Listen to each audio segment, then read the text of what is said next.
Today's adventure begins looking at I-4 westbound. Eastbound running relatively smooth here. Westbound not so much. Mickey Power Pole as a recording of this Sunday, May 26th, 2024. And I'm going to be doing a little park hopping. 2 parks to be exact. Magic Kingdom, and then over to Epcot, and then back to TTC. I'll explain more. I'm going to be going on some classic attractions based around the Sherman Brothers, and of course Walt Disney, but also the Sherman Brothers. And there's a lot of different eras of the theme parks and Disney in general. But you can't forget the roots of how it began. Obviously, Disneyland attractions, and first the World's Fair, New York World's Fair, and then went on to some Disneyland attractions, and then later over here at Magic Kingdom, and even though we're spreading over into Epcot. And that's what I want to talk about today. Those are the attractions I want to hit up. A little history and fun. All right, all parked, ready to rock. Through the woods and the swamps here at the parking structure. There goes the Monorail. Welcome everyone. Adam the Woo here. Yesterday, Richard Sherman passed on. His brother Robert, many years ago, did. They were the duo that was Walt Disney's favorite songwriting team, responsible for so many different classic jingles that you know and love, and might not even realize some of them were performed, written by them. Not all performed by them, but most of them written by them. Well, all of them written by them, and then others went on to record them for the attractions and or movies. Of course, Mary Poppins, that entire soundtrack, Feed the Birds, Walt Disney's favorite song by the Sherman Brothers, and the rest of the soundtrack. Bedknobs and Broomsticks, Jungle Book, cavalcade of others. But I want to focus on the attractions that are in the theme park. 4 come to mind that I'm going to be hitting today. 3 in Magic Kingdom, which were the original ones over at Disneyland that also eventually made it over here to the East Coast in Florida. And then, later on, one little spark over at Epcot, the Figment Ride, Journey to Imagination, features their song and music as well. So, kinda the end of that original era. When I think of them around the piano, there's a famous clip of them singing Great Big Beautiful Tomorrow in the office at Burbank Studios, and Walt singing along, Richard and Robert Sherman are singing. It kind of tugs on the heartstrings, especially knowing that now all of them are in another place singing along. So that's what this is going to be about today. Gonna have a fun time in the park. This one goes out to this one. Today I'm not going to thank the Phoenicians. I'm going to thank the Sherman Brothers and Walt. Join me, shall you? Tram heading out into the deep nether regions of the parking lot to pick up more guests. They just dropped some off down at TTC. Well, this is TTC, but parking lot TTC. Preferring to walk in it today. I'll do my best to stay out of the sun as much as possible today. It is warm. Warm! If I could walk in the shade throughout the course of the day, I will. This little self-made walking path of everyone trotting here next to the side.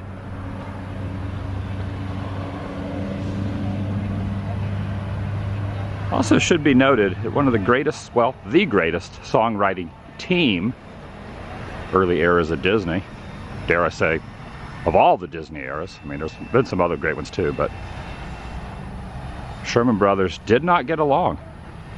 It's well documented. There's been segments and documentaries about it, and it's a well-known fact that sang the happiest songs about camaraderie and joy, and they just couldn't really mend their relationship.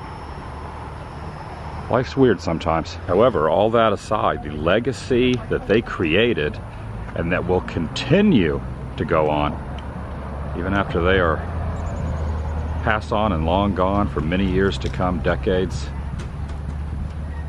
possibly even centuries, is definitely inevitable. So thanks to the boys. I believe that's what Walt called them the boys. It's about 17 minutes to noon, 11:43. Temperature right now, Magic Kingdom is 89. 2 and 3 and 4 p.m. 4 p.m. it's going to be 96 degrees. What? Doesn't look like a whole heck of a lot of people over at the Joffrey's over here, so I'll use the Joffrey stand to get my piping hot caffeinated beverage of the day. Good coffee achieved. I'm going to take the ferry boat right now. The other one's pulling up, so it'll be boarding soon. The other one's already launched across the Seven Seas Lagoon. And you got the castle. And I love the fact that they have these fans here because it is humid and warm. It's also fascinating to me how the ratio of how I'm filming slows down to the human eye, well, to the video eye of what the fan is over there. So that fan I'm showing over there as the ferry boat pulls up is spinning at a much slower speed than the reality of the human eye at full speed. If that makes any sense. So you can see the blades, but in human eye, you can't see the blades. All the things are moving way too fast. Heading in. See, this is the Richard Eppervine. And as I'm walking in, TTC, they were playing Let's Go Fly a Kite. As I was waiting over there, as I got away from the fan noise, they were playing Let's Go Fly a Kite for Mary Poppins. All right, as I pull away from the dock here, on the boat itself, they were playing the I Want to Be Like You from Jungle Book. And I know it's a coincidence they were playing Mary Poppins over there and Jungle Book on here, but that just shows how prevalent and prominent the Sherman Brothers are, because both those songs were written by Richard and Robert Sherman. And I just witnessed it, heard it there with my ears, and heard it here with my ears. So maybe they did it on purpose as an homage, but I think it was probably just a nice coincidence. You know, I think it's going to be a good day. I just have a feeling it's going to be a really good day. That's the Bon Voyage over there. Oh, they give me a little honkage, a little shave and a haircut. No, or just a shave. And one thing is, probably the attractions I will be going on today are not going to be the ones the crowds are just running over to, so they should have some pretty short wait times. I'm kind of reminded of a time a few years ago. I went to the Disney Studios in Burbank and I was able to tour Walt's office, which for a while, Walt's furniture was not in there, and then years later, many years ago, they put all of Walt's furniture back in the exact spot where it was. Someone had the wherewithal to go in there when he passed away, take photos of everything in the original spot. So when they replaced it, everything went back in its original thing. Like even the pins were in the same spot, photographs on the wall, paperwork, the little scribbles and doodles that were on his desk, all back in the same spot. And a piano was in there, and the story of the Sherman Brothers going in there, playing Feed the Birds for Walt in there. You know, I think above Walt's office was where the Sherman Brothers would play the piano. We could hear it like kind of dripping and bleeding, the sounds bleeding through the ceiling, and you could just stand there and you could just feel that Disney history, and it kind of got me a little choked up then. And I can imagine now if I was to go back there again, and it just kind of knowing that all three are now past, that's definitely some emotional Disney history. Anyway, it was definitely a moment to be there. I just thought of that all of a sudden too as well. And as I'm heading in, everybody else is already headed up. Got a little honkage from the Monorail heading in here. I almost got myself, oh, that was the end of the shave and a haircut. Oh wow, perfect, as the train goes by and showing some of the attraction posters that are down here underneath both entryways that the Sherman Brothers are responsible for the soundtracks for, as leading in to go, about to head down the middle of Main Street, USA, that head into the park. I need to check the wait times too, but like I said, I'm guessing the wait times probably won't be too terribly bad for the three attractions Sherman Brothers related to in the park zone. Oh yeah, not too bad. 5-minute wait for Carousel of Progress, and then let's go over here and see Small World's looking at about 20 minutes right there, and then over to Tiki Room, 15 minutes. It kind of worked out on the way in. I also had to pay my respects to Roy, who obviously took over for Walt after Walt's passing to end up creating and finishing the project that Walt started here at Walt Disney World. So a little shout out to Roy as well here at the forefront, but also the Festival of Fantasy Parade was happening. I think the first one I'm going to hit is probably going to be Small World, little World's Fair throwback. And I'm going to ride Small, so that jingle that's stuck in everyone's head for, you know, the entire day after. You thank the Sherman Brothers for that. You could just thank the Sherman Brothers for having that etched in your head. And I believe that Richard Sherman, he paraphrased it, or he had a nickname for the song, something about a prayer. I can't remember the specific words, but if you listen to the words, not how it just sticks in your head, the annoyance of it being in your head, that's how you know a catchy song. When something is stuck wedged in your head for not only the rest of the day, but also for the rest of your life. But there was really a good meaning and purpose behind It's a Small World. And it really is, to this day, you know, it's used in the vernacular of a lot of people. When you see someone, you know, and there's like a 6 degrees of separation between a lot of different people, and you meet someone who knows someone that knows someone that's from your town, and you say, wow, it really is a small world. You immediately think of that song. I'm having trouble expressing myself with that, but I think you probably understand what I'm saying. All right, I had to look it up a little bit, and I have to say, I never realized that the original name of the attraction at the World's Fair was going to be called Children of the World. And then Walt ended up having the brothers write the song, and they ended up, they basically, to quote them, the brothers said they need one song that can be easily translated into many languages. It can be played as a round, I guess as a round through the entire attraction. So that's how they wrote It's a Small World. I believe Walt was the one that said the quote. But then they just came up with the It's a Small World After All song, and Walt liked it so much that he kept that as the name of the attraction. And the rest is history. And there it is in all its glory, at least the East Coast version here at Magic Kingdom, originally at the World's Fair, then Disneyland, then here at Magic Kingdom. I also went on to read a little bit more. Obviously, I ended up doing a little quick on-the-spot research as well. And it is said that it is the single most performed and most translated piece of music ever produced 50 million times worldwide in the attractions alone, beating a lot of radio airplay #1 hits that are constantly played in regular rotation. That's another thing that I just never really realized as well. Also, back in 2022, it was performed in the Library of Congress, and the National Recording Registry quoted it as being culturally, historical, and aesthetically significant. Everyone knows that song. Everyone. And the song changed the name of the attraction, which is something I never realized before. I mean, I do know quite a bit about Disney, but I don't know everything. I don't know everything about the original everything. So you learn something new every day. So they say, you learn something new every day. Even though when you're on the attraction itself, it really can drive you to the brink of insanity. All right, file this one. Another interesting coincidence of the day. I ended up meeting an older gentleman. We were in line together. I was in the regular line. He was in the lightning lane line. So he was talking with his family, and I was overhear him sharing some facts with his son, daughter, and grandchildren about how he attended the 1964 World's Fair and rode Small World there. I leaned over and I was like, I gotta chime into this conversation. I have never met anyone or talked to anyone that was there. So we had a little conversation, talked to him for a few moments while we were both waiting in line side by side. And he goes, did you know also when I was there, I rode Carousel of Progress? And I go, oh yeah, I know that Carousel was there. And he was pretty happy, in my opinion. I think he was pretty happy that I even knew of that and was excited to talk to him based on the facts that he was sharing with his family. I think they were generally interested in what he was saying, but not as excited as I was. I'm, a big Disney nerd, and the fact that Small World started there and also Carousel. It's pretty dang exciting. There's an episode of Married with Children where they meet the man that met Andy Griffith, and I kind of feel like I met the man that rode the original Small World. I don't know, it's just... I wish I could talk to him a little bit longer. I wish we were in the same line. I only had like maybe a 2-minute conversation, 2 or 3 minute conversation. Wish it could have been a little bit longer.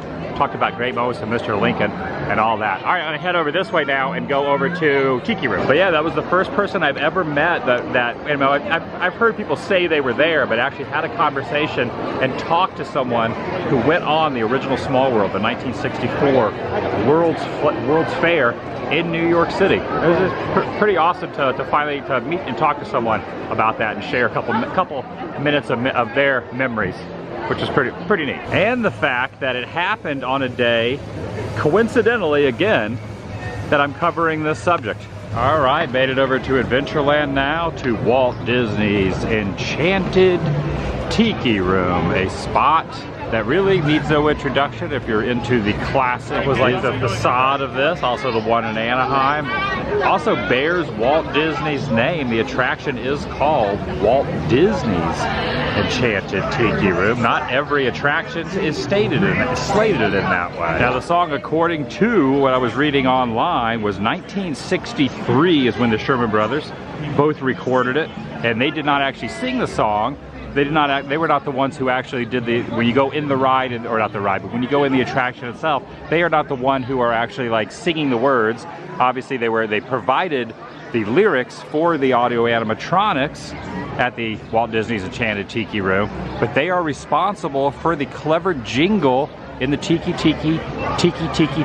Room, both at Anaheim and here in Florida. Classic Disney attraction if ever there was one.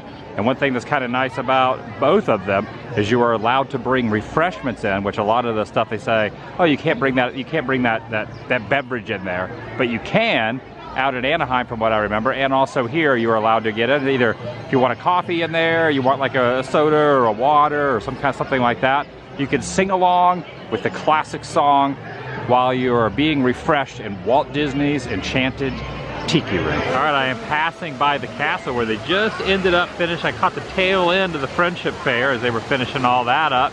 And now I'm heading over into Tomorrowland, where I'm gonna head over to the most quintessential, well, maybe the other ones are quintessential too, but this is definitely, when I think of the Carousel of Progress, I just definitely have a huge soft spot when it comes to that song, Great Big Beautiful Tomorrow, shining at the end of every day. Simply because it was from the original attraction at the 1964-65 World's Fair. They ended up writing it. There is that famous clip of Walt at the piano with the Sherman Bros. They are singing it. Highly recommend you look that up, and you can kind of see Walt singing along with the chorus and smiling and having a good old time talking about the song itself. The song was re-recorded by Rex Allen, who ended up being being the one that made it into the attraction for the audio animatronics. Just a textbook classic Disney attraction that they no longer have at Anaheim. They only have the one here at Walt Disney World. The one out in Anaheim they got rid of many years ago, and it's now the launch bay facility for Star Wars Launch Bay. But we still have it here, which is kind of interesting that Disneyland has a lot of the original history. And Walt was there, but some of the attractions like People Mover and Carousel of Progress are not there anymore. But they are here at the park that Roy finished and Walt wasn't able to complete before his passing as well. So Carousel of Progress will be the third and the final one for the Shermans here before I head over and park hop over to Epcot and do Journey to Imagination. All right, now I'm going to head over to Epcot now, passing through Tomorrowland and over to the Monorail. It's really hard for me to pick a favorite Disney attraction song, but One Little Spark's a big one, and of course, obviously, the one I just got off of, Great Big Beautiful Tomorrow, shining at the end of every day, is huge. Hum it all the time. It's always in my head. Most of their songs are. Take this over TTC, then do a connecting monorail and over to Epcot. Also get to do the Epcot loop, which I haven't done in a while. A little construction update. This is your captain speaking. When we arrive at the transportation and ticket center, this train will be going out of service. That means everyone will be getting off the train. Once again, upon our arrival at Transportation and Ticket Center, this train will be going out of service. Thank you very much, and we hope you have a wonderful day.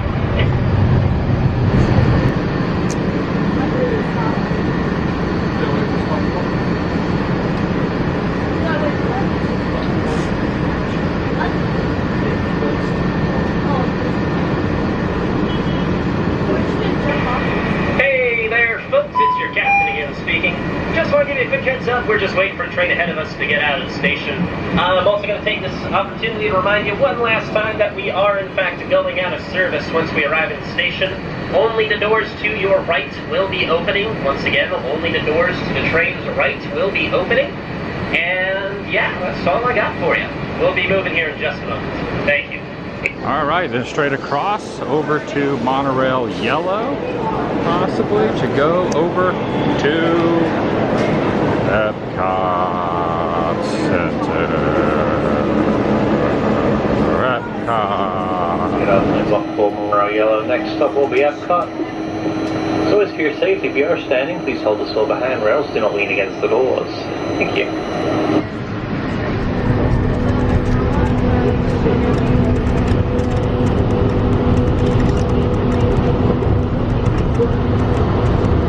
And no one at this Choppers either, so coffee cup number 2 about to happen. This is one of those opportunities I always try to film myself or take a photo in the reflection of the Spaceship Earth mirror underneath the bowels of Spaceship Earth. We check in the pin shop, see what they got. And in the what's new area, so take a look at this. Obviously Figment I already mentioned, but check it out. There is a Small World pin. This is a sign that I probably should buy that. It is a Small World after all. I decided to go say hello to Walt, and I gave a little tip of the coffee cup as well to him there in front of Spaceship Earth. And as I was drinking my second cup of coffee there with Walt, I wonder if Walt was a coffee drinker. Knowing Walt, he probably would have put a thing or two in the coffee. I mean, I don't know, maybe. He might have put a little extra something in there. Walt seemed like quite the party guy as well. You know, he kept everything as far as his persona. He knew how to, you know, keep it all PG, if you will. But I feel like he could let his hair down, let loose a little bit. But I was given the little cheers as well. Oh, also, take a look. Perfect. There goes the Monorail. And you know, it is a busy day in the parks on a holiday weekend when Figment has a line out the door. I'm gonna have to wait a little bit to go on Figment. You know what? Worth it. Because this one little spark is all you need. One little spark is all you need. Yeah, a good solid half-hour wait. Journey to Imagination. I also just asked the cast member, they said they are no longer doing the book sign-in thing over here. It used to be like kind of like a secret hack where you could ask the cast member if you could sign the book. You could go behind the rope and sign the book. They no longer have the book out anymore. But she did say sometimes on super rare occasions the book might reappear, but it's very, very, very, very rare. This is Weebo, the Flying Lab Assistant Robot, 97th Annual Inventor of the Year Award, presented by Professor Philip Brainer. I never stopped to read that little information placard before. Never stopped to read that. I've also never noticed that there is an eye right there. That's like a bird's eye. Whoa, look at this. It's like the bird's head and the beak, and that's the eye? Am I seeing that correctly? Or maybe that's just my imagination. I don't know. See what I did there? Imagination? Because it says the Imagination Institute. It just so works out today they are having an open house. It seems like every time I'm here, they're having an open house. My luck is just always in my corner. Yeah, the book, if you're wondering, used to be right there. In fact, I signed it a few times. You just have to ask the cast member. They would open up the stanchions, let you behind there, and you and your group could get a photo behind there and sign the book that was a date book. You flipped it, it was a calendar, and you could sign on the day. So somewhere there is a book from future year or past years that has my name in there, and many others. Yeah, I wish they'd bring that back. That was kind of like a magical moment kind of thing, but maybe it's just too busy now. Maybe it's gotten too busy. Of course, you got Rick Moranis over here playing Wayne Zielinski, the Honey I Shrunk franchise, which I really love, grew up on all that. Brainerd was played by Robin Williams from Flubber. And then there's Nigel Channing over here, and Figment, played by Eric Idle. Now, the One Little Spark song is featured prominent at the very, very, very end as you're going through. You go through the entire attraction itself. And then the One Little Spark, the Sherman Brothers jingle, is at the very, very end. And now now it's immortalized forever until they redo the entire attraction with Eric Idle face in a weird moon singing and dancing and singing One Little Spark. It's almost like nightmare fuel when you kind of get to the end and you see his face singing One Little Spark. I think maybe when the Sherman Brothers probably wrote it, they did not expect that there was going to be a creepy moon scene swinging back and forth, singing their song. But you know what? Here we are. Here we are. All right, I met up with Lily, who gave me a little souvenir. I have never been given a napkin before. This is a great idea. It says, "Let's do this." Woohoo! That has my name on. That kind of has my name on there too, as well, Lily. And you have a channel, and you're Lily Life 3083. That's right. So check out Lily, and if you see her in the park, she might give you a napkin. It's kind of a neat idea. Well, keep up the good work, Lily. Nice to meet you. Nice to meet you. Nice to meet you. Always on the lookout down here for alligators.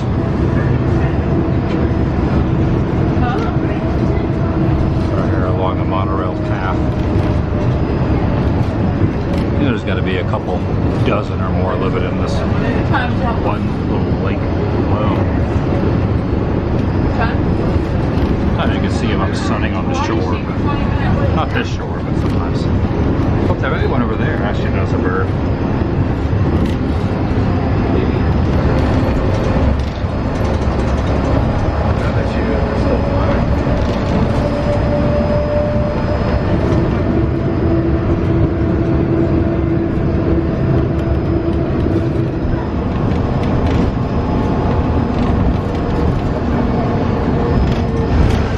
Decided when I get home this evening, I am going to watch Mary Poppins.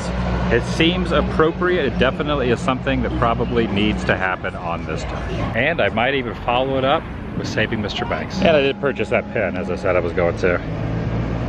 Yeah, Mary Poppins evening, the original classic, followed by Saving Mr. Banks. Features the Sherman brothers.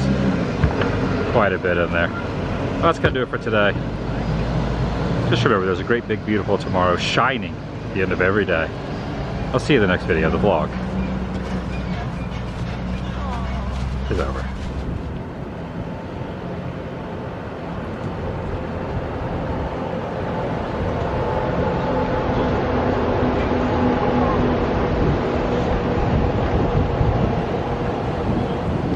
Love that thing.